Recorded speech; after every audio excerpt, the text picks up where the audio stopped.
Welcome to the Windows Computer and Technology channel, and an interesting question that's tough to quantify from a viewer, which is Windows 11 a failure or not? And, I see a lot of posts of people saying, well, Windows 11 is like Vista. Um, the problem is it all depends what exactly you mean and what you are looking at as numbers, and what is a failure in an operating system. So I would say that Windows Millennium and Windows Vista are pretty much failures because they are operating systems that Microsoft wanted to move ahead real fast into something else. We can say that Windows 8 is a failure in that respect also. I think you can see a failure in an operating system after a certain amount of time. And when after a couple of years, it just didn't take on. An example is Windows 8. Windows 8 never got a big market share. Windows Vista never got a big market share. People pretty much jumped from XP to 7 and from 7 to 10. Those that were stuck with 8 or Vista are often those that purchased a new PC. And so we can say that these are kind of failures. The transition between Windows 98 and Windows XP, that Windows Millennium part is a failure. It didn't really pick up that much. In terms of market share, if you look at those operating systems that were a failure, Windows 11 has achieved more market share than the failures.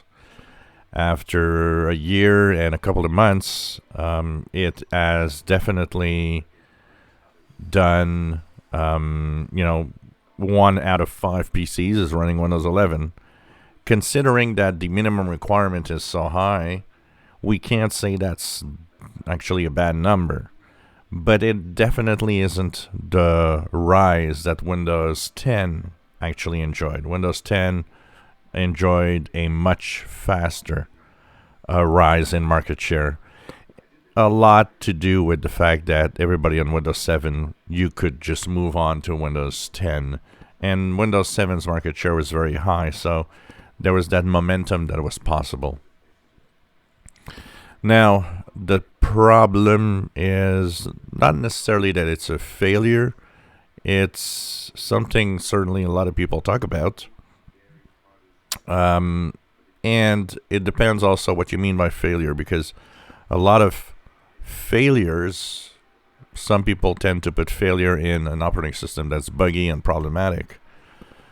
We can't say that Windows 11 is much of a problem. It works pretty well on all my machines. I got no problem, and the majority of people don't have any issues, even though there's glitches here and there. But hey, Windows 10 had these glitches here and there also, especially when you had new versions coming out.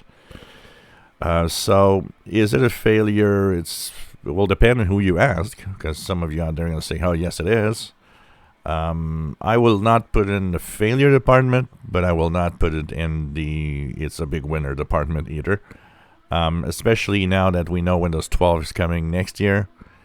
Even though it's not the smallest in market share like Vista or 8, it still will probably, if Windows 12 is anything interesting to look at, maybe a failure on its own, in the sense that people will tend to want to jump over the version and go directly to 12 when it's ready. But I think it's a little early to really put Windows 11 in a failure mode. And, if you would remove that minimum requirement, how many PCs would be running it? We know now it's 1 on 5, but what would be the real number without that minimum requirement? It would be very interesting if we could go back in time, remove the minimum requirements, and do the same amount of time and see how many PCs would now be running it. 35, 40%? How many people would have moved on that just can't right now? Yes, there's the unsupported tricks. But if we talked about, general population doesn't do that. They have a machine that works or doesn't work, and they'll get the new system when they buy a new PC.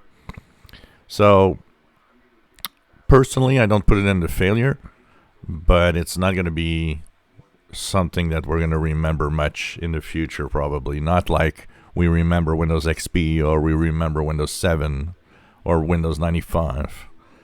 That is a different game here. If we enjoy my videos, please subscribe, give us thumbs up. Thank you for watching.